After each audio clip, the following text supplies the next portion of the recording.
being joined by the man, the legend, John Sinclair. All right. John, Take yourself off mute, John. Take yourself off mute, John. We love you. All right. There we go. All right. It was either you or Santa Claus. I was betting on you. But I forgot all about this. I was working on my radio program, and I took my pills, and I took my shot of insulin. I was checking my mail, and I saw when to join you. So here I am. It's all good, John. It's all Thanks, good. John. I already did a poetry reading today on Zoom with NORML Lieber and his people. Oh, Yesterday, hey Adam, what's up, babe? what's happening, boss? I wanted to tell you I got straight with the guy with the gummies. Yeah, I heard about that. I got $100 worth. That'll last me for about 40 days. Good deal. Yeah, I got you. thanks. Sorry. Yeah. It works like a charm. Yesterday I did a poetry reading with Ed Sanders. Yeah. Some people in New York, and we alternated verses back and forth. It was really killer. Nice. In case you guys don't know, Ed Sanders is really who helped to make John Sinclair a national name. Wow, he was my mentor. Right. I followed him. And him and Allen Ginsberg started the marijuana movement in 1965. They had the first marijuana rally in New York City for New York Lemar. You've seen the picture of Allen Ginsberg with the sign saying, "Pot is fun." That was from the first. That was from the first. Hey, Pat, what's up, baby? Hey, John. Hey. Nice to see you. Hey. You too. You talking about Lemar? Yeah. That was the precursor to NORML, huh? Yeah. It was. No. What'd you say were the people who NORML? A Morpheus. Morpha, right. Morphia. They're the ones who were selling the rolling papers, right? Yeah, we invented the rolling papers made out of hemp that bankrupted the organization. Seemed to be very important at the time, but it ruined the fucking. It was. Hey, John, do you remember the time we pushed the cops all the way back to the water?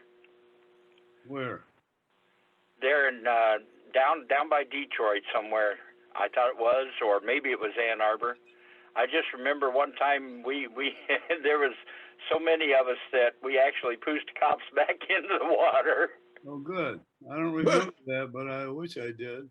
I must have been high. That sounds like something that would have been at one of those city parks in Ann Arbor. I never went to any of. I mean, I didn't know you then. There. Free concerts in the park. That was the high point of Western civilization. Nothing's greater than a free concert in the park. We had. I think it was Ann Arbor. Free concert in the park with marijuana. I can't imagine. You're right. It doesn't get Detroit much better. I can't imagine Detroit police consenting to be pushed into the water without firing a few shots. Cops need weed. Yep.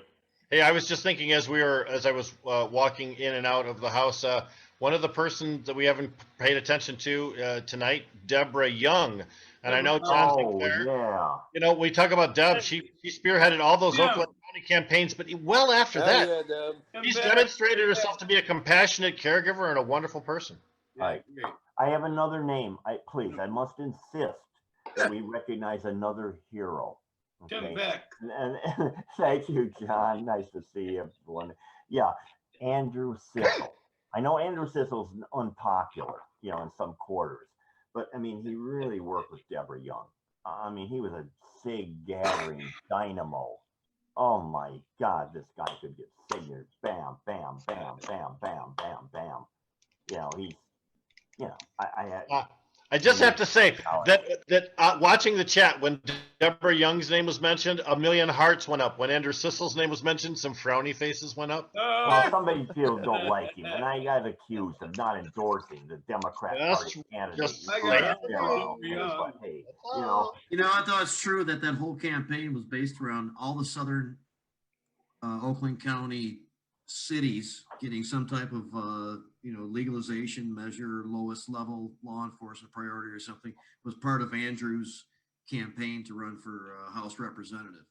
It's one of the reasons why all those were put together back to back.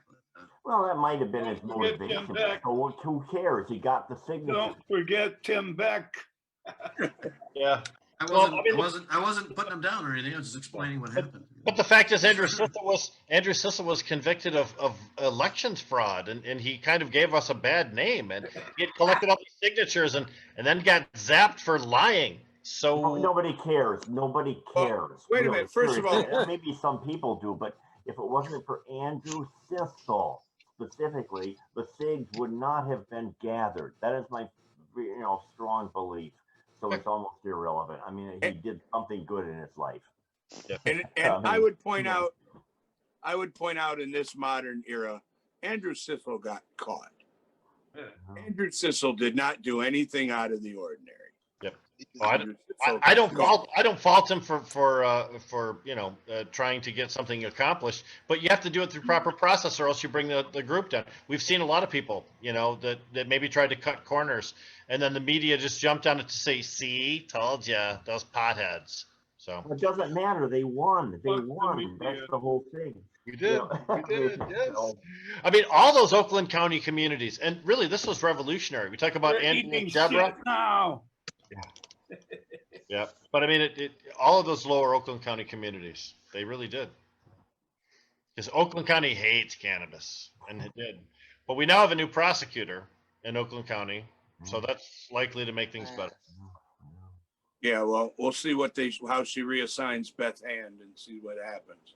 If you'd like to, by the way, you can go into the chat log, and Robin Snyder has posted a link to donate for Jeff Irwin for Senate and the fund that he has. Thank you very much, Robin Snyder. She was a guest on this evening's program and still keeping an eye on us afterwards. Thank you.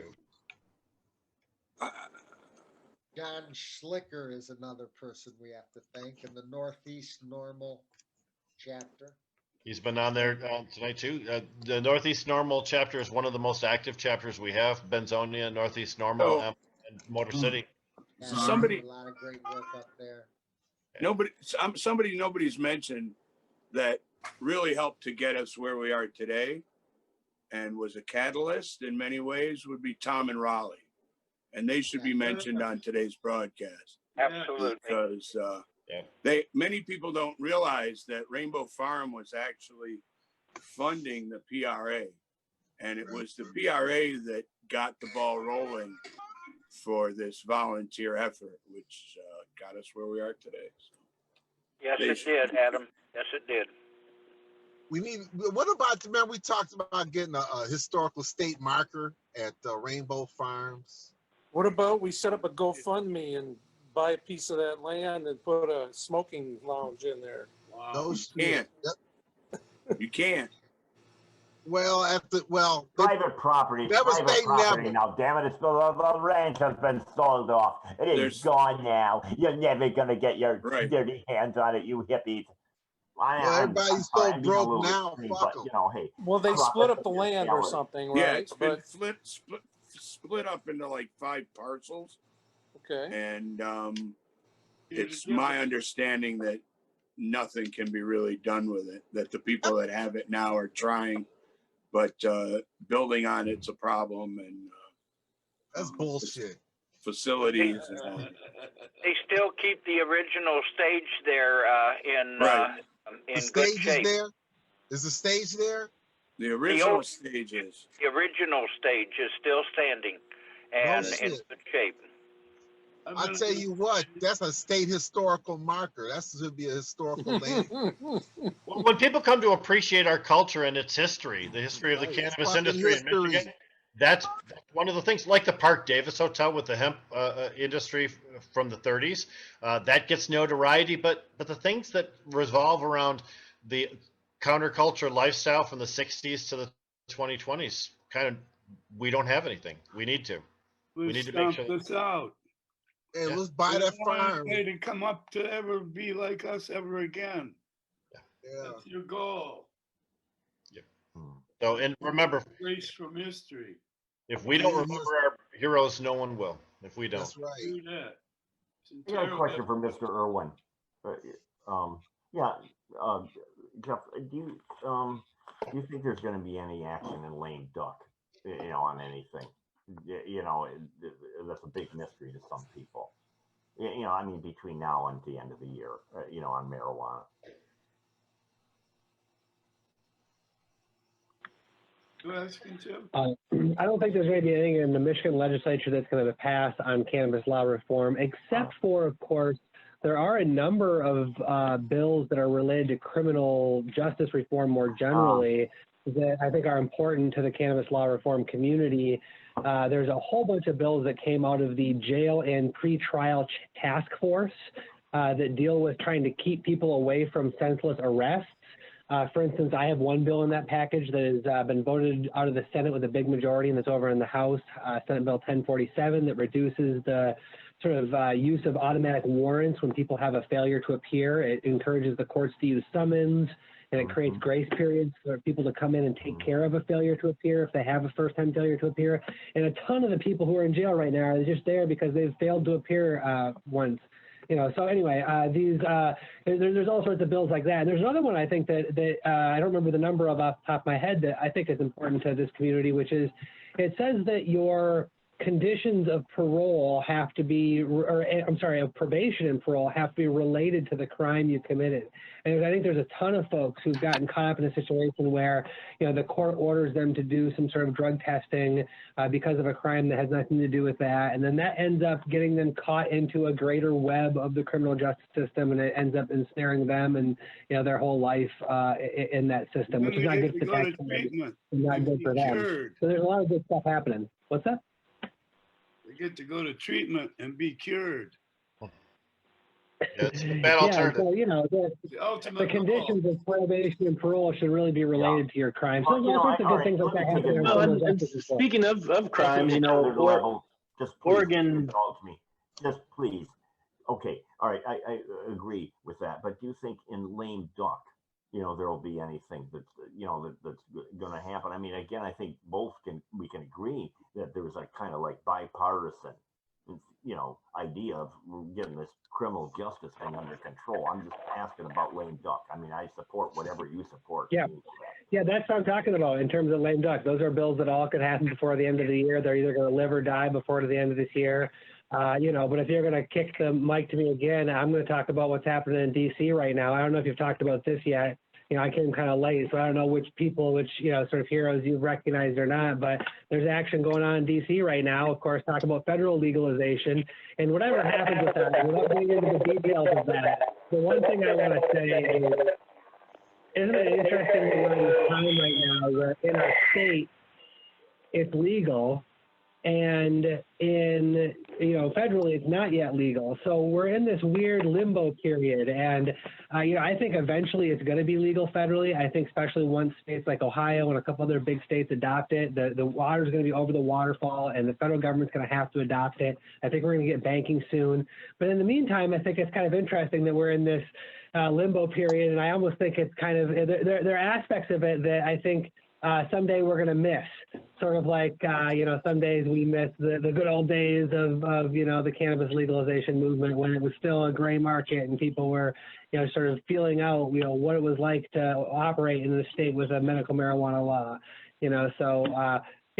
that federal tax probably will someday come, but right now it's not, that's just kind of an obvious example. I think there are others. I think we oftentimes think of the glory period of the medical cannabis period, from 2010 really on to maybe 16, where we had just a ton of unregulated dispensaries throughout the state, 500 at one estimate, 300 just in the city of Detroit alone. And that was a golden period there. And then regulation came in and stuff changed. Now we're in sort of a golden period of state regulation only in the absence of federal regs. And we'll have a golden period now too, right up until the time when the feds come in, and then it will be less fun.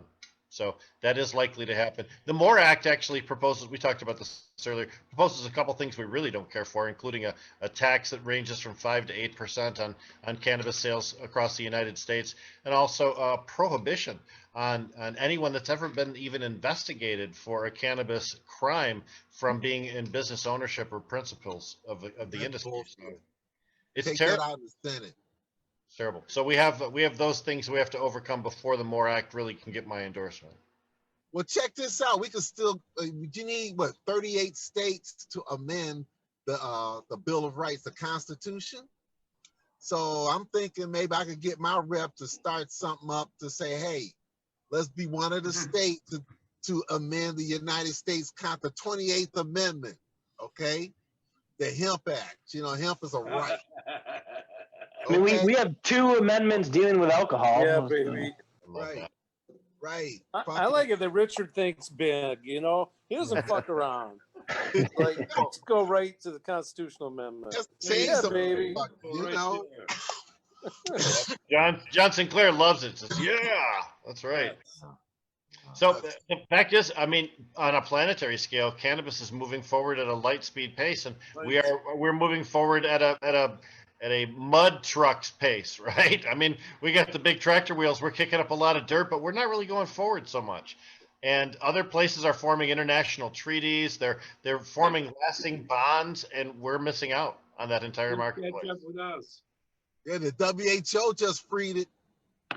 The WHO just decriminalized marijuana. So well, not exactly, and they did not allow member nations to remain in compliance while still having legalization in their nation. Now, naturally, Mexico, Canada, they don't seem to give a shit, but they didn't do. There were 6 recommendations the World Health Organization made to the UN. The UN adopted 1.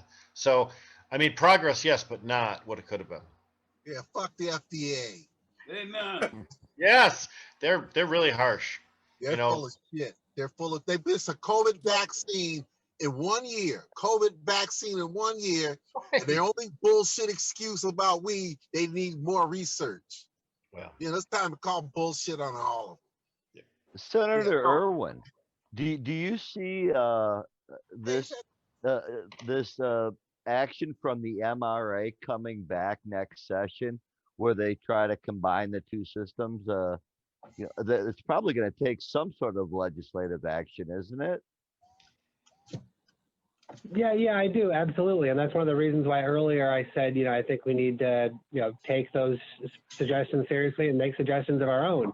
For instance, one of the things that is, I think, clearly superior about Proposal 1 versus the law that the legislature passed around medical is that we don't have restrictions under the People's Act for folks who have a previous criminal record for cannabis getting involved in the industry, whereas there are restrictions in the medical law. Those restrictions aren't sensible. They're not supported by the public. I actually don't think they're supported by a majority of the legislature. So if we take up an effort to, you know, combine the acts, that gives us a chance to fix that. And, you know, there are other reasons, I think, to do that. You know, one of the benefits is that I think that from a customer-focused perspective, we should want the system to work in a way where when a customer walks into any sort of establishment, they can buy whatever product they want. And if they have a medical card, they show that card and they get it tax-free or without the excise tax. And if they don't have a medical card, they don't. And this whole idea of having separate counters is probably not a sensible long-term thing. You know, I mean, I appreciate other people's feedback on that, but that seems like it'd probably be better for consumers just to sort of combine all of that. So there's, you know, I think there are some things that could be positive out of it, but obviously there are things that could be negative, right? Anytime something happens in Lansing, you know, we need to be watching over the shoulders of all of our elected officials to make sure that whatever changes are proposed are in the public interest. So yeah, I mean, I think it will come back for sure. So I'd just like to announce that joining us now is a very Merry Christmas, Brandy Zink. Brandy, Brandy Zink in the house. Hey, Brandy. Brandy, you're on mute, so you can. Yeah. Brandy, just to inform you. Hello. Brandy, Yes. you need to pay attention here. We were talking about you. Yeah, we had were. a little birdie Earlier in the but show. I don't know Early what in the he show, said. your name came up. Yes, it did. Yeah. You're the roll of honor, you know. Now you've been brought on to settle a bet. Well, I should have been on the Lions today, you know, because that who would have thunk the Lions? We could make a bet on that. Good to see you, Randy. Oh, Lions. Hey, Brandy Zink. Hey, Senator Irwin, let's go back to what we were talking about. So when this gets reopened next year and they start negotiating the details, should caregivers be worried about potential changes in the big scheme of things? Yes, I think so. I mean, I think caregivers should be concerned about changes to the MMMA getting folded into this somehow. I think that would, you know, make it more difficult to pass, but you never know, right? If you're talking about amending MERTMA in some way, well, then you're already talking about a 3/4 majority anyway. Right. So having said that, I also think that one of the things that has been, you know, sort of a failure or a deficiency of the way that we've transitioned over these years is that caregivers, you know, were really left out of the 2016 Act. And there was an effort at that time to completely get rid of caregivers. And that wasn't successful, but I do think that the folks who were engaged in that effort were successful at cutting caregivers out of the market in any sort of sensible way. And so, you know, that's one of the things I think that caregivers should be fighting for with their elected officials is, you know, there should be some sort of sensible way for them to participate. And at least what I've tried to preach to my colleagues is that it makes sense for the public to have a sensible way for caregivers to participate in the market, because otherwise that product's getting created. And so we should make sure that it gets to folks who want it and create a path for that to happen. And, you know, a lot of folks feel that, you know, that product should all be tested. Sure, let's get it tested. Let's create a sensible way for that to all happen. And I see a lot of paths for that. But the reality is that there are folks who have been trying to cut the caregivers out, and there's a fight over that. So, you know, once again, I would always encourage folks to, you know, just build a relationship with their elected officials. Tell them exactly what it is you want. Ask them what they think about the specifics of these issues. If they cut the Well, I have a question, if I may, to ask the representative. The senator, sure, yeah. Oh, yes, Senator Irwin. Yes, I was thinking Congress, like for next time when maybe he'll well, we have a good rep in so many areas in Michigan. We have really good representation on the federal level, believe it or not, in Michigan. I've worked 20 years on medical cannabis, and this is the first year in 20 I haven't been able to go to the Capitol because of COVID, and we might be disappointed in the language or the specifics of the MORE Act, but realize it's a product of over 20 years that this specific federal action to recognize the states' rights.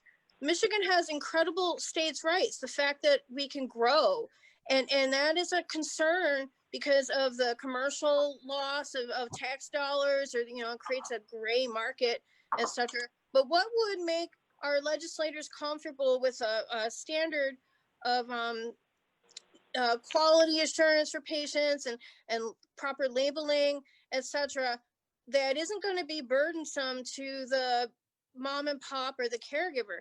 We have caregivers' rights for so many reasons that Michigan is unique in our rights here, and other states that tried to do medical cannabis later, they took away this right. So this is something that Michigan is revolutionary, and we must preserve and protect is the ability for patients and caregivers and the individual to grow. Amen. And if they cut the caregivers out, the green market is going to thrive. It's continuing to thrive. I don't like calling it black market. I call it the green market. Green market. I say gray. I say gray. Unregulated market is I'm just. all about the gray hair right now. I didn't mean the underground or black market, but maybe my question back is how do we create some sort of standard? And I think that there is an answer here through the American Herbal Pharmacopoeia has the standard that's been established in other states, and I want to encourage the people of Michigan to embrace what is working well with others. And so we have a national standard that, you know, that wherever you go, if you're traveling, or that we all if you live in Alabama or Oklahoma or Utah or wherever you live, you should have the same right as someone in Michigan. And, you know, maybe there's states and federal rights that differ here, but I do feel it's fundamentally important that across the United States, if you consume cannabis for medicine, you need to have the same rights wherever you go, just like when you carry your asthma inhaler or your insulin medicine, your heart medication, or wherever you go, it's the same. The difference is we're the bastard of the drug world and we get taxed. We're the only drug that gets taxed. I feel for medical patients, then we need to have insurance pay for it. We need to have it tax-free. And so that's why I feel that there are certain reasons why medical cannabis differs from adult use, and why there are places where the merging of the program will be beneficial, but in other aspects, it will hurt the patients. And remember, patients were the reason why we were the gateway to have legal marijuana. And I don't want anybody to stand on our shoulders so far down that we're squished and forgotten about. I want to make sure that patients are on the front of being preserved for their rights, and recognize that now everybody who's an adult in Michigan has the freedom to heal and use cannabis for wellness or enjoyment or responsible use. And I'll step off my soapbox. So you know, we have to work with you on the specifics of whatever comes forward, you know, in terms of, you know, what's good or not for patients, and I'd be happy to hear you out. Are you asking about a set of testing rules and regulations for caregivers, or are you suggesting that the rules and regulations for medical cannabis in Michigan be aligned with some sort of national or international standard? I think that I'm asking for Michigan to create, like, if you have a commercial license or any kind of other small batch, when you're serving or giving a product out to the consumer, that it has a standard. If you're your own patient or your 5 patients as a caregiver, I don't think that you should step into that realm. But when it's offered into professional or commercial use, then there should be a standard, and it shouldn't be oppressive. It doesn't need to be oppressive. We have, you know, you can sell your chamomile, and you can sell your other, you know, tomatoes or what have you from your yard. That's different than if you have a farm. And so keeping that in mind, the cannabis as medicine for individuals shouldn't have to be the same standard, but the commercial standard doesn't need to be rigorous or oppressive. Look at the American Herbal Product Association and their guidelines for how to regulate herbs. Brandy, a national testing mandate for cannabis, is that what you're suggesting? No, I am suggesting that cannabis be removed from the schedule and treated like other herbs. And so the guidance for how you grow and test and make a product that's consumable for people, the same as chamomile, St. John's wort, any of your other herbal medicines or supplements, that cannabis be treated the same. And those have rules, though, right? And they do, but they're not oppressive. You're suggesting rules for cannabis. The standards are based on the herbal pharmacopoeia, she was saying. Yeah. Yes, but that's rules for cannabis. So a commercial or professional production cannabis. A national standard. Personal use, individual use, man, you make it, you eat it. It's your personal. But if you want to be making money off of it commercially or professionally, then there ought to be standards. Yeah. I mean, I have a question. I have a question for Brandy. Brandy, I have a question for you. Yes. Yeah. I mean, why do you believe a national standard is good? Okay, as opposed to a local situation. Well, if I'm buying Heinz ketchup in the Walmart, are you advocating? I want to know that what I'm getting is the same product wherever I go. You know, yeah. I don't think that I urge you to take a look at the AHPA and their standards. And I think that everyone will agree that if you're buying a bottle of echinacea or a bottle of reishi mushroom or any other herbal remedy at the GNC, the Walmart, or wherever you buy it, it's, you know that there's a standardized, you know that it's whatever milligrams. We're not talking about Walmart though. Agreed. Are we wrong? Are we talking about Walmart here? Wherever cannabis is a medicine, I don't think we want CBD, that. THC, whatever. I'm gonna go to McDonald's, get some weed. I go in the Mickey D's parking lot. There you go, Richard. Oh my God, I had to go in the hood back in the late 1980s when marijuana was being banned and there was a war on drugs in this country. I had to go down to the hood. Yeah, I mean he's talking about a Just need to national move weed it from the parking lot. franchise, man. I want a Mick Kush burger. That's what I want. Yeah. Special sauce all up in that shit. Yeah. All right. So, but the fact is, I mean, I You made want fries with that? Of course. is the yeah. answer. Double fries. The fact is, though, the conversation about national standards is not one that's being held just on this teleconference. I myself, I don't think that national standards are applicable at this point. You have each individual state making their own rules about things.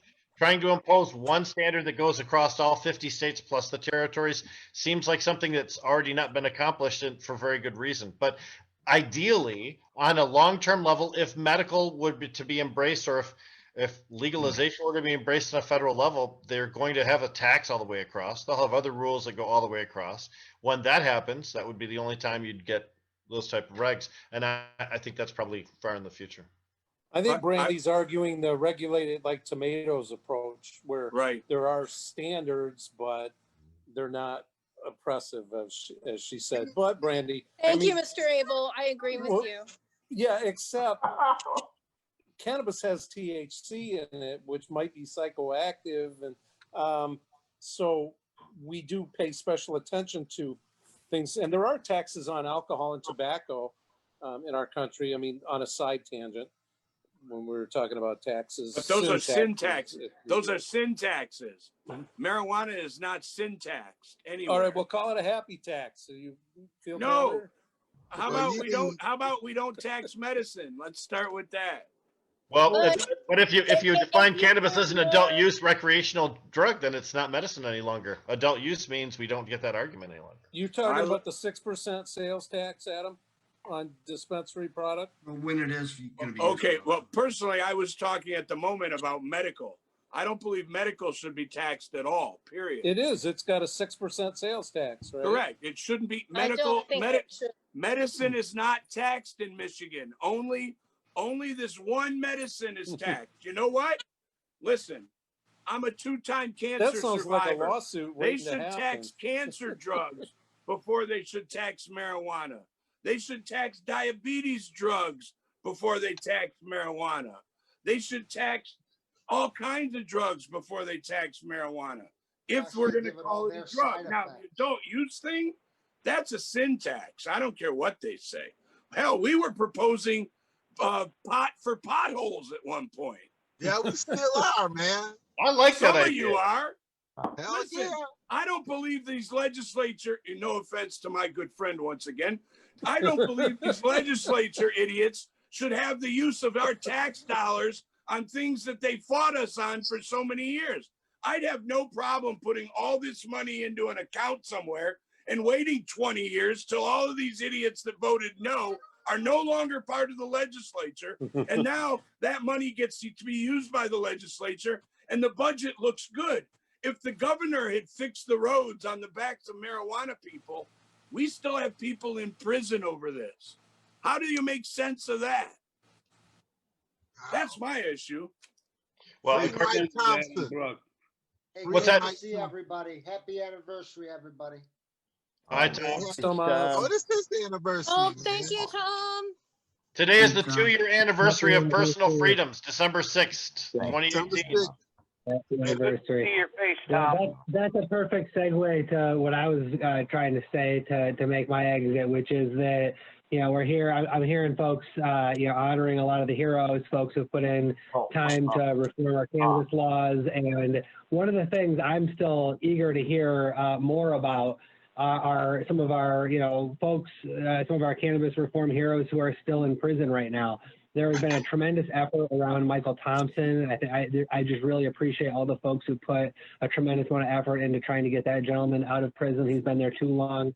And, I would just encourage folks who, know of other individuals who are still in Michigan prisons based on some sort of cannabis related case.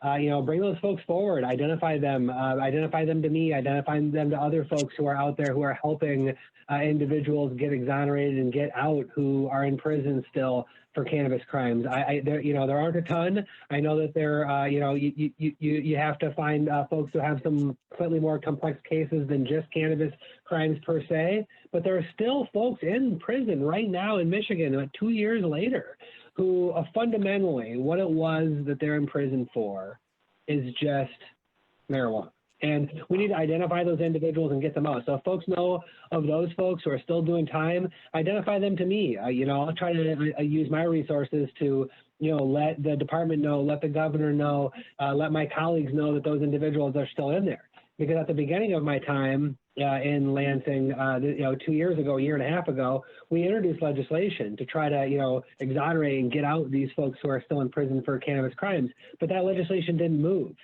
because, we just couldn't get attention for it. We couldn't get, enough folks identified who would be affected by it.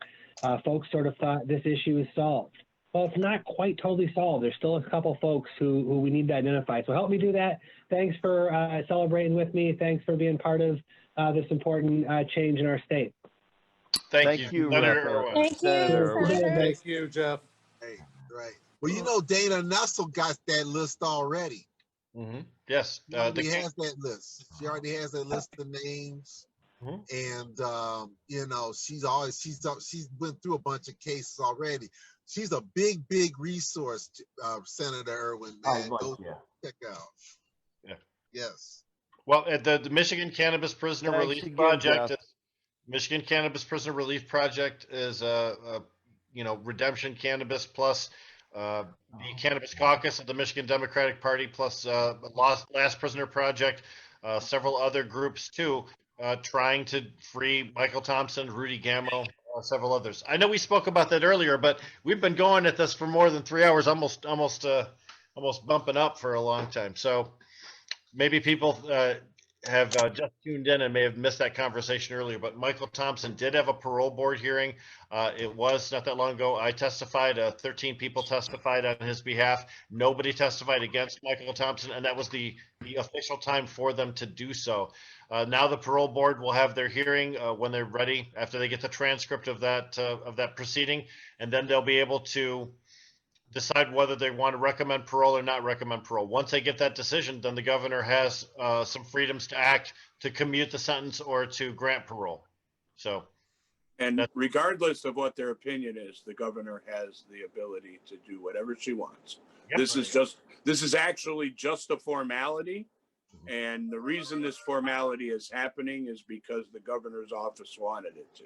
Well, the fact is, this is an obstruction that was intentionally put in place by the legislature to stop people from being able to do exactly what we're trying to do. They wanted to keep people in jail, so they made parole extremely fucking hard.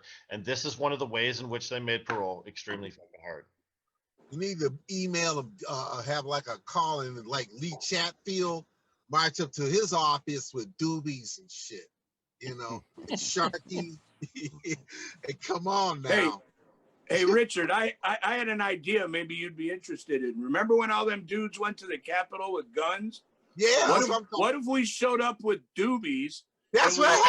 Hey! Pulled them out of our pocket and smoked out the Capitol. There you go. Doobies on holsters. Doobies with arm straps. Big ass. Yeah. Oh. There used to be a guy by the name of the Lone Reefer that used to show up at the hash bash, and he had holsters on his belt, and he used to have doobies in there, and he'd throw them out to the crowd. And that cat was awesome. That'd be perfect for Mike Shirky. That'd be perfect for Lee Chatfield. I got a doobie inside of a Frisbee from the Lone Reefer at one of the hash bashes where we had to go to the Huron Park or whatever. The Fuller Park event. Yeah. Boy, that event was great. The giant, 3 ounce. Fucking Lee Chatfield house. We used to get Did you see that protesters gathered out right? Protesters gathered outside of Jocelyn Benson's house to protest the election results the other night. I mean, at night with guns at her, chanting at her front door. Wow. And they did that to Cynthia Johnson too. Yeah, so she has the stand your ground rights, right? Like, why doesn't she come out with her AK? Well, they got more guns than she does. That'd be a stupid idea. So, Because- kind of toward the end of this whole thing, we've been joined by Berg from Medical Mondays. What's up, We big got man? a little off topic there. What's up, Bird? Yeah. Oh yeah, you wanna introduce me when you start talking about guns? I see. That's right, Bird. Better you than me, bro. Yeah. Oh, it's not about 5 Tap Detroit old school. Okay. Hey, Bird. What you smoking on, Bird? I'm rolling up them Skittles by Michigan Turf Farms. Oh. By the way, A bird. our chat is full of things like I agree with Adam, I agree with Brandy, I agree with Brandy, I agree with Adam. Apparently, Brandy and Adam are the two consensus winners on opinions tonight. I just have to say. Can I get names for those who agree with me, please? Can you send me the list? This is a big event for Adam here. Truly is a celebration. Tinder, Adam. This is not Tinder, man. Come on, I'm not hooking you Hey, up. man, I'm barred from Tinder. My Tinder. I'm with Adam. Wow. How bad do you have to be to get barred from Tinder? Holy shit. Dude, I have the greatest Tinder story of all times. Maybe My Tinder account got hacked, and they switched me from a male to a female, and my account exploded with. Anyways, it was hacked. It got hacked. Dr. Tinder switched him from a male to a female. I don't know. Sure. Okay. There's all kinds of stuff. So- I got a thing here. I got to share this brief. I'll be brief. Okay. I got a real story here. It's the real thing. This is an individual that is on the Southern Poverty Law Center watch list. Yes, he's so terrible. And he's on the watch because he's deliberately provocative. He wants to be on the watch list. He wants to be infamous. And his problem, according to the listserv, is he's anti-Semitic and homophobic. Okay, so that's his thing. I mean, he's really, like out there about it, and it's like he just don't even care, and it's a thing where, but he just does that deliberately. He's not some violent individual. It's kind of funny, but like I say, he made the list. I'm kind of impressed in a strange way that you could, if you're that, well, how do you get on the list? But, anyway, I have, there's a thing. I mean, we've had a lot of radicals here in our group. I mean, it's really, goes way back, dang it. I mean, I got another person for the roll of honor. Okay. The name is Chad Morrow. Guadalupe. I mean, hey, come on. These demonstrations you had up north and Gaylord. Jamie, you were there. I know you're sort of chuckling now, but I remember, you were there. You saw that. I'm a fan of Chad's to a degree. I like a lot of the stuff that he's done. There's no question about that. And he's had to go pay for stuff that he shouldn't have, in the legal system and that kind of stuff. A true radical. I mean, you got to respect him. I mean, some people anyway. I mean, he sounds extreme, but man, this guy is like, whoa. No, he's put himself out there to try to do a lot of stuff, man. I went to his trial. There was a demonstration. People wanted to, try to, keep from passing literature and stuff like that. And it was really, he really stood up to the system. I think, and that's what it seems to me anyway. And Darren McCarty, fucking A. Darren McCarty, that's another hero. I just wrote it down, Darren McCarty. Jamie, I think you arranged that. The legend has it anyway. Darren McCarty. As long as we're still Oh yeah, out. he's awesome. Kirk Gibson. Yeah, Kirk Gibson. Yeah. Kirk Gibson.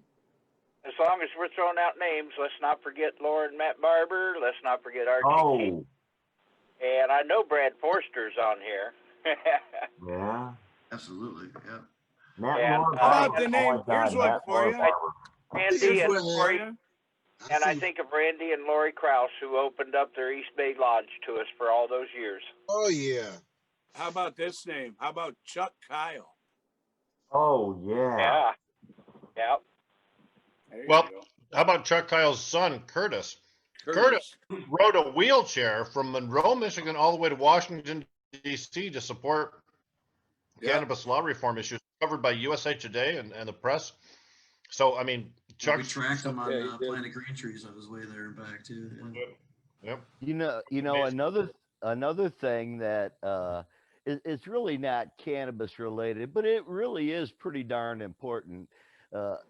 Mr. Tim Beck, his daughter was recently named a prima ballerina in Yes. Russia. A prima. I mean, that's like the top of the heap, man. Considering the impressive, fact Tim. that her old man's the godfather of weed back home, yeah. Yeah, yeah. That Congratulations, is so Tim. cool. V. You could all- So, Thank and you. I the, didn't post that. Thank you for. Yeah. Right on. Well, yeah. Yeah. Eddie I Smith, don't know. I congrats, don't know. Dad. You know, Dad gets just as proud of the daughter's accomplishment as she does, I think, sometimes. damn right. So it is- So, and one other question that's been on my mind for like weeks now, Adam, Nick, uh, is there going to be a hash bash in 2021 in April? Yeah, there's got to be. I mean, there's got to be a hash bash. And I think that you got a lot of ideas, and hoping to get some talks started and things formalized soon.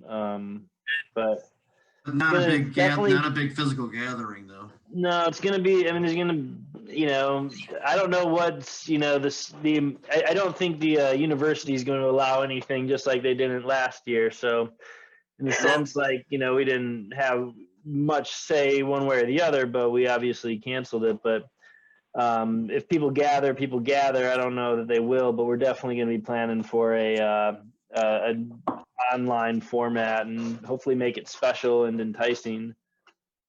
But I would point out that the one thing allowed under all these health department rulings is protests.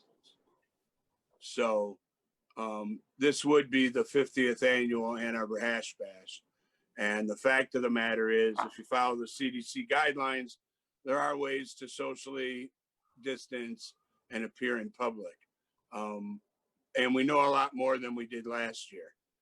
We're also 3.5, 4 months out at this month, 3.5 months out. And we don't know what's going to happen. And unfortunately, we got a plan like it's going to happen. I just don't see the university issuing any permits for gatherings. That's kind of the one thing that they did right away, that they announced that they weren't issuing any permits, and they haven't done so yet. But the reality is it's hash bash and it doesn't require a permit. And I and a lot of people I know plan on being there, especially now that we know what we know.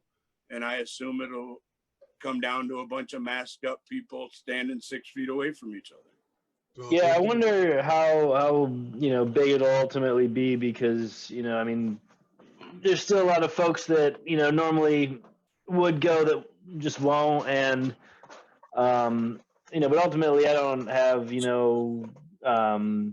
control one way or the other over what people do. But we definitely, like Adam said, like I think that all that we can do right now, not knowing what things are going to look like coming out of this winter, is just plan for a stellar online format. And it's a real travesty, I think, that this will be the 50th, no matter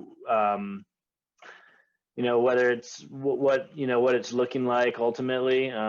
But I know that as soon as we're able to get out of this and have a full-on in-person hash bash, as it's been done before, it's going to be really exciting. And once people are comfortable and the university's on board, it's going to be pretty awesome. But that's a little ways off, unfortunately.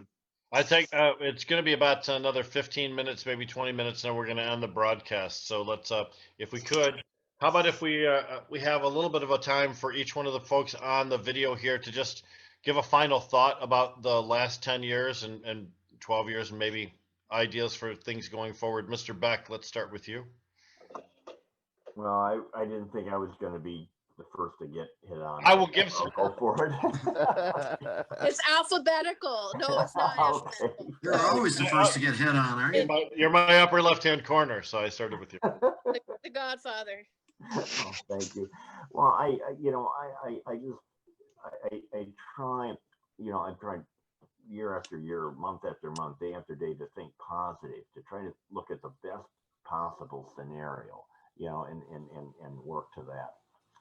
And it just seems we're really doing good here in Michigan, in this state. I think looking over the years, many years, John Sinclair was way before me, but again, coming on in 2001, it was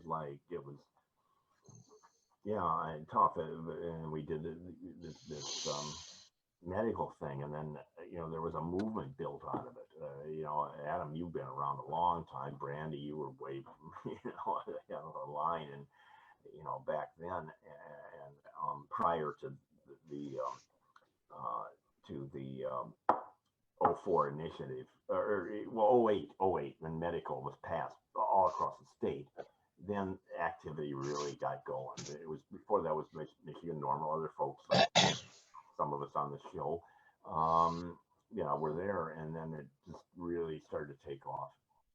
And so many great people came out of the woodwork. Some were there way before, that.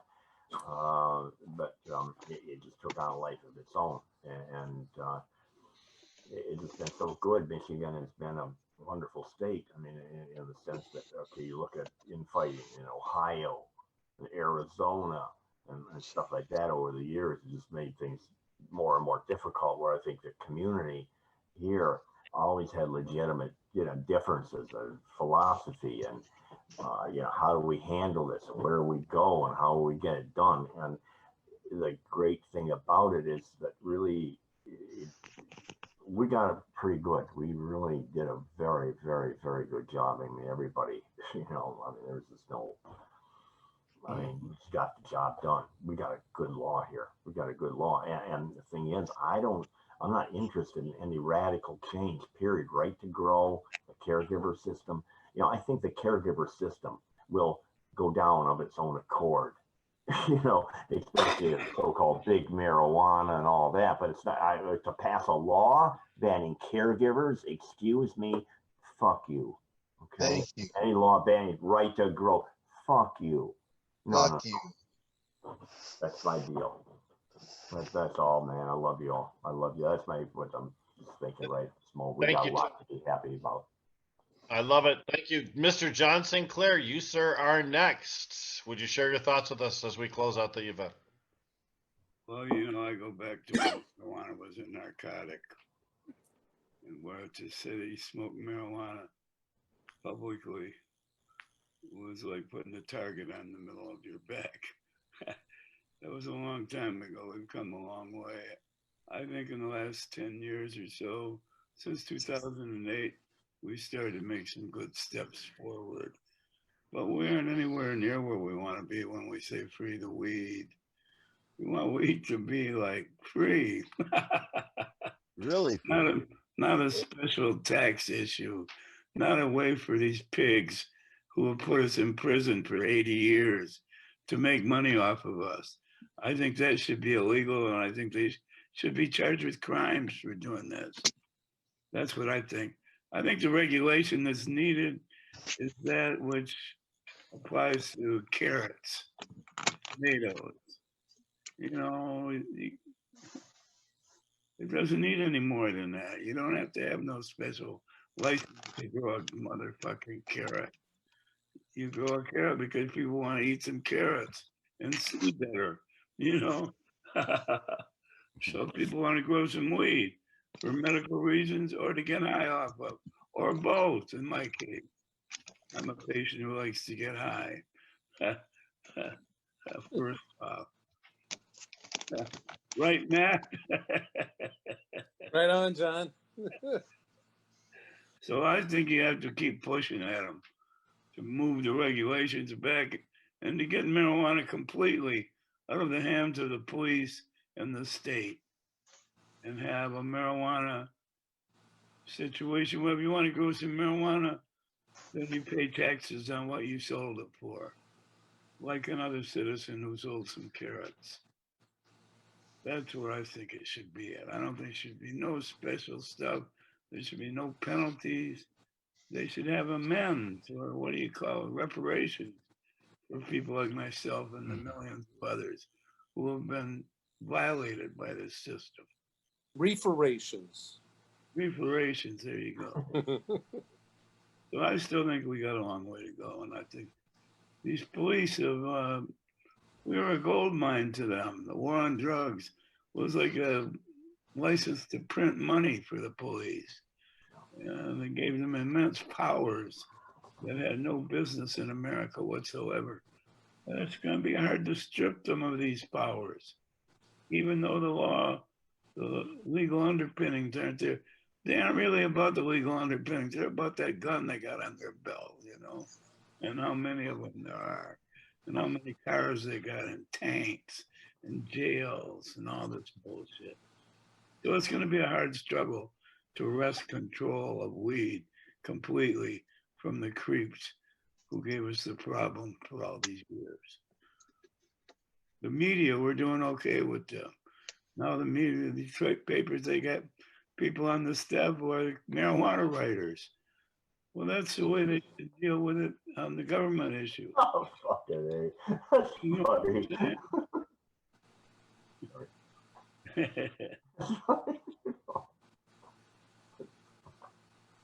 Really serious. I know what you're talking about exactly. It was a Right. racket kind of thing. A racket, you're right. All right, John, if you're done, I'll move on to Reverend Steve. Thanks. Okay. Thank you. We appreciate all you've done and for being here tonight. Reverend Steve, I know that you're up in the north. You're still connected with us, sir? I am still connected, Rick, and I think the two most important things facing us right now as Michigan residents is definitely the importance of getting people like Michael Thompson released from prison. And right along with that, another important thing is to make sure that we keep putting cannabis-friendly people into places of power and protect our caregiver system.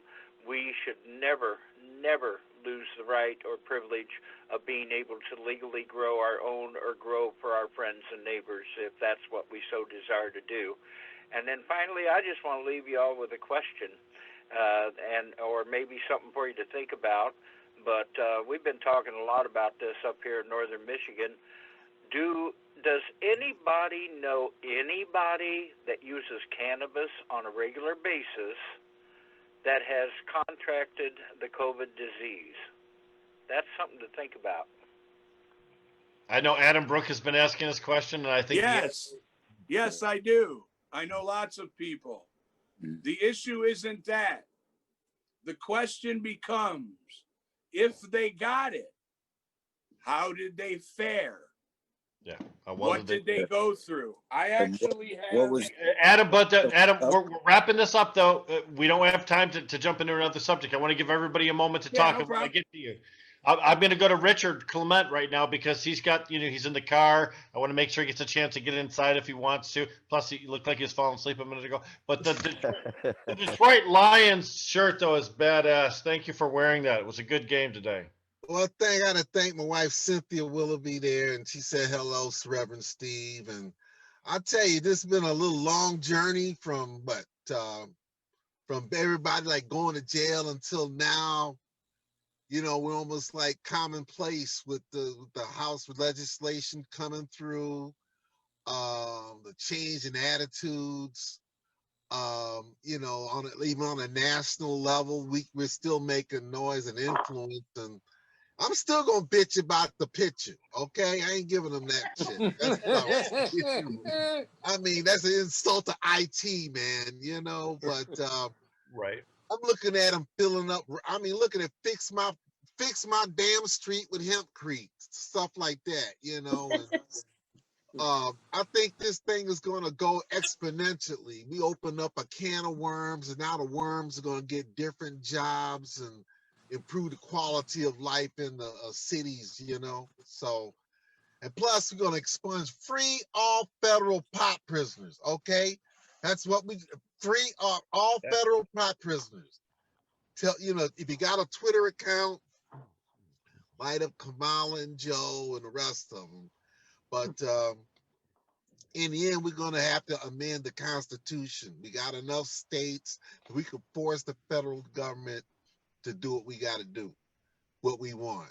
So, with that being said, man, I'm gonna probably, you know, let everybody else finish their bit, and I'm gonna hit Right this on, thing. Richard. My love to Free the weed. Free the weed, Richard. Free the weed. Free the weed.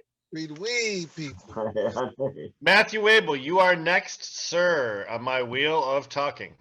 Well, first, Rick Thompson, thank you very much for hosting this. You did a bang up job and got to everybody and let everybody talk. And I don't know, you must not have let Nick Zattel talk, though. I mean, he's just been pretty quiet down in the corner here. But hey, Been listening. It's cool to hear from everybody and to see everybody, especially John. I'm glad you were able to join us, pitch in on this. And it would take too long for me to talk about all the work that we've got left to do, but today's the day to celebrate the work that we've already done. So congratulations to all of us for getting this far. And, you know, let's keep going. So thank you all very much. Thank you, Matt. Thank you for the Jazz Cabbage Cafe. So appreciate it. Thanks. It's Good so to nice see you. to see so many old friends and reminisce about others who couldn't join us. Amen. So we're gonna Yeah. go ahead, Rob. What do you got? Anyway, we'll go to Brad and then Adam. Brad? Yeah. Hey guys, Rick and Jamie, again, thank you for hosting this, putting this together. You know, really, I'd like to thank everybody for kind of accepting me into this, you know, movement and to be a part of this. I mean, this is an incredible thing to be a part of. I mean, literally changing history, and you know, so you know, thank all you guys for you know, just accepting who I am, what I do, and you know, that's cool as hell. And I'll wrap it up real quickly here with a John Sinclair story, if you don't mind. It was maybe 2009 or 2010, shortly after the medical law was passed. And you know, the big place back then was a place called Dr. Bob's on Woodward Avenue and 7 Mile or something. And you know, I'm all anxious. I had traveled back and forth from Detroit to my home here in northern Michigan, and you know, I had come back up here, and I was in a hurry to get back to Detroit because everybody was getting together at Dr. Bob's at night. So I get in my little car and I drive 4.5 hours down to Detroit, and I pull up at Dr. Bob's place and I find a parking spot. And I am so anxious to smoke a joint because back then I was pretty paranoid to smoke and drive, and I didn't. So I get out of the car and I walk up to Dr. Bob's place, and there's this guy sitting there all by himself by the fire outside by the back door. So, man, I whip out a joint and I fire it up and I hand it to this guy. And the guy is sitting over here, John Sinclair. And I said, hi, how you doing? I'm Brad. And he says, yeah, my name's John. I didn't know John Sinclair from anybody at that point. But later that night, I'm not sure if it was Adam or somebody else introduced us. But, you know, that was kind of a thrill for me to meet somebody who I had known about, but I didn't really know. And so, you know, again, this is all a magical ride for me. Thank you guys. And let's kick some more ass and take this to where John wants to go. And that is, you know, and Richard, let's free the weed. It's free the weed. Yes, indeed. Good to see you, Brad. All right, Adam, let's see what you got, big guy. All right. Well, you know, we're talking about these last 10 years and 12 years, whatever. And you know, we do have a long way to go. We've moved the ball forward a great deal in these last 10 years. As someone who's been in this I've been doing this 30 years. I never expected that we would have moved as fast as fast as we have. We've really got a lot of industry in place in this cannabis space, this weed space. You know, I tell people all the time, my movement has become their industry. And, you know, I don't have to like all the things about their industry. I did this stuff for other reasons. You know, I'm an activist type. I don't look at the accomplishments that any individual has made as moving the ball forward on their own. We've done this all as a team. There are no running backs in our game. There's some real dumbasses who have pulled some things that caused their name to become huge because they ended up in court, and, you know, all of a sudden there's a court case that went the right way, and now we praise these people for their name and their court case.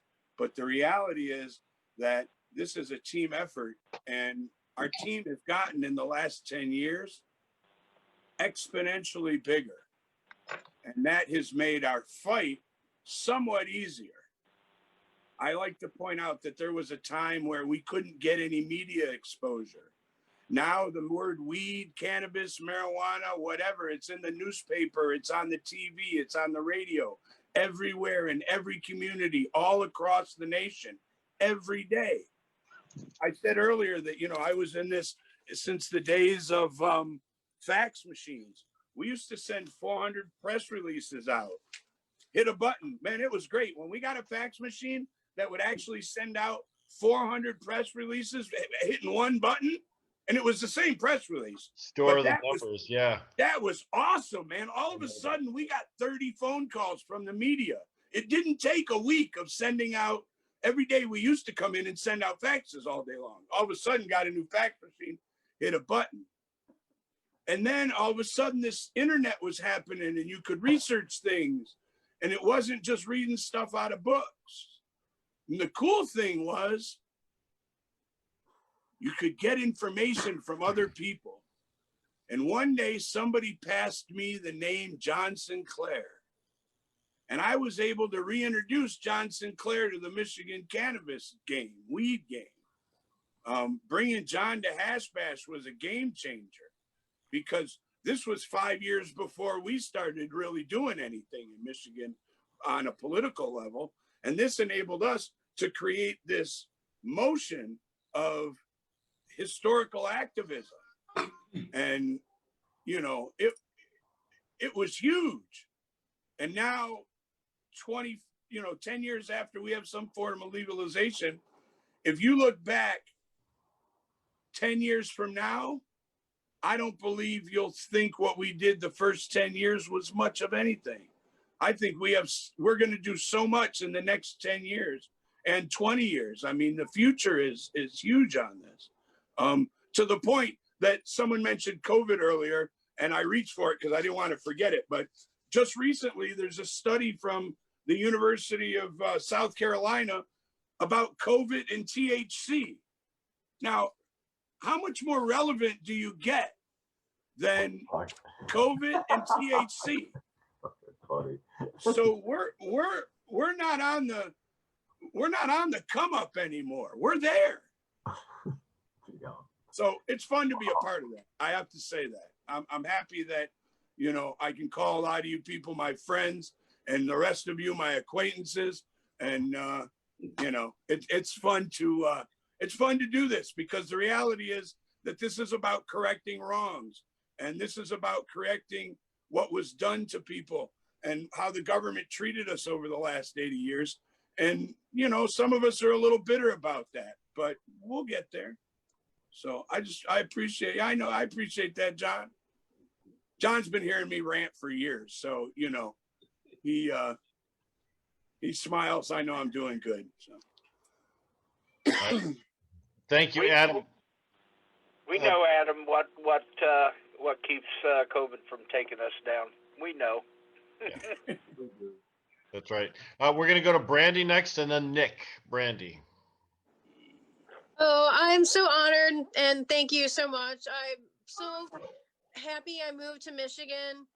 I'm so inspired by what Michiganders have done with your coalitions and your true grit when you gathered signatures and you fought in the streets, by your pen is mightier than the sword or your AK-47. You don't need to take that to the state house. You brought your clipboards and you rallied and you kept showing up, and I'm honored that I was able to be just a little part of that benefit of the power of the organizing, the deep grassroots that are here. And I want to thank all the women too, because I wasn't here earlier, so I don't know if they were thanked, but Melody Carr and Carol Reed and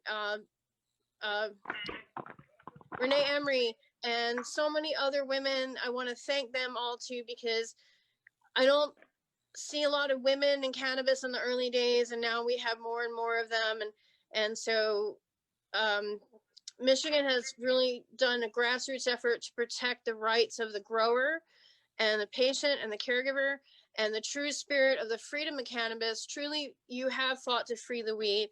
I am so in love with Michigan. Proud to live in Detroit. I'm proud to be part of this group that's keeping growing every day.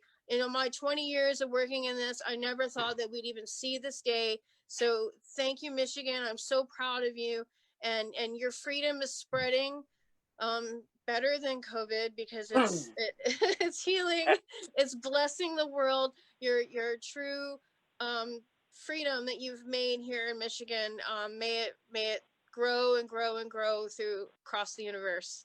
Thank you. Thanks, Brandy. We can't forget Charlie from Monroe Street Fair. Monroe Street Fair. Exactly right. Nick, you're up, sir. Give us your final thoughts.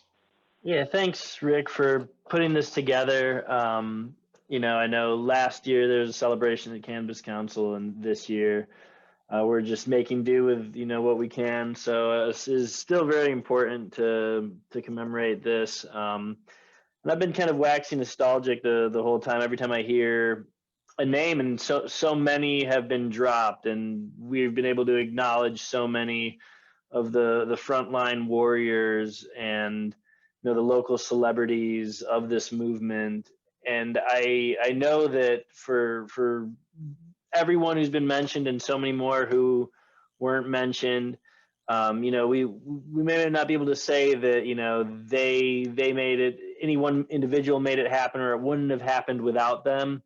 But we know that it wouldn't have happened the way it did without any of these people. And so, everyone has been very integral to this movement. I'm, excited at, just the possibilities, the limitless possibilities of what we can accomplish with reforming our broken criminal justice system and our fucked up drug laws, and hopefully move the conversation forward to restorative justice, to really suturing and healing these wounds, and also, legalizing all drugs for personal use. I think most of the things we've said about cannabis regarding that people shouldn't go to jail for simple possession, things like that, it applies across the board in my mind. And so we've still got a lot to do, but we're able to find that we can see now that it's possible, you can work on a project and it can happen, and you can change reality around you, and it's really exciting. So I'm excited for it.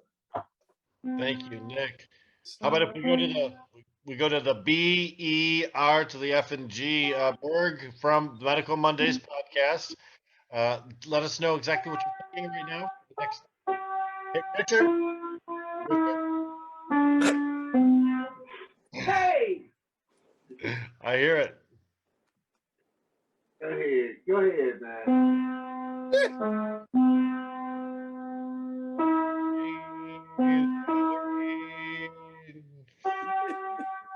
The weed, the weed, the Weed. body. Breathe the weed. Breathe the weed. Boys to men, we are not. Breathe the Weed, weed. the The weed, weed. Wow. The weed. And it dissolves into chaos every time Berg's name is mentioned. Berg. So give us your thoughts, Berg, and then we're going to go to Jamie. Well, I mean, I love the way weed's going, and I just hope it, stays in the people's hands. People are able to fucking grow their own weed. They shouldn't have to go to a store to fucking buy weed. I always think that, quality craft weed is the best in my opinion. But I love the way that the UN, what was it, Wednesday? They're talking about reclassifying weed. The World Health Organization is talking about reclassifying weed, so it's not in the same category as heroin and all that. So that's about it. Appreciate Yeah, that. man. And Jamie Lowell, by the way. John Sinclair's giving you 2 fists up, Berg. Yes. And Jamie Lowell too. Oh, it was for Jamie. Yeah, you assumed it was for Berg. I Nice. did, yes. Bird. Bird rules. No I'm question with about it. Bird. Medical Mondays is awesome. It's very fun. Well, I mean, thanks to Michigan NORML for doing this to help recognize tonight the significance of tonight, and obviously Rick for hosting. I had a good time. It felt like a celebration as intended, and I'll be around for a while to help do all the things that we still need to do to make this better. Yeah. That's a nice sentiment. Amen. Thank you, Jamie. Yep. I'm just going to point out in my closing, we've now been talking for over 3 hours. We haven't praised the new business model yet. We haven't talked about the hundreds of retail centers that have been created through the legalization program. We haven't talked about these gigantic cultivation grows. Our joy is centered around the people. It's centered around the human beings that were involved in the actions that created the framework on which we are going to tread for the rest of the time that the cannabis industry exists in Michigan. The people are the foundation, and I think we have to always remember that. Tonight's been a celebration of individuals. Even though we talked about events, even though we mentioned companies, it's been about human beings. And as long as we continue to make that the subject of the conversation and not what's best for business, but what's best for the human beings, I think we're going to be in a pretty good place in Michigan. And that's the responsibility of every one of us to shepherd that process, to make sure the conversation stays about human beings and not about corporate profits. Amen. Hey, Rick. Here, Rick. Here. John Sinclair. Rick, thank you, Rick. Thank you, Rick. Thank you, Rick, for what you did. In organizing this. This is really good. Very thankful for this. That's appreciate it, Tim. Tim, I got a question. What is it that we're celebrating on this particular day? I didn't get the hookup. This is the 2-year anniversary of personal freedoms, which began on December 6, 2018. Oh, that one. No, what John was asking. Yeah, it's the day the law took effect. I understand. What happened was we all knew it was December 6th, and I said, I think we need a party on December 6th. And you're absolutely right. This is the 3rd annual, apparently. Well, we had one in 2018. We had one in 2019. This is the second anniversary of right. On a Zoom session or something. Which service you'd like to play it from?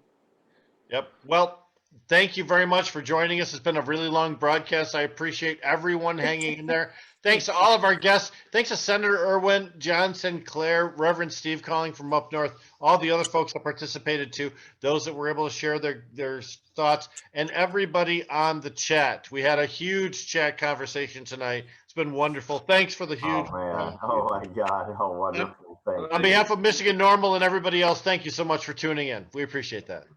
Night, everybody. Not on Have a everybody. great night. Happy anniversary. Joe, All right, hey, guys. hey, all right, all right. Yeah.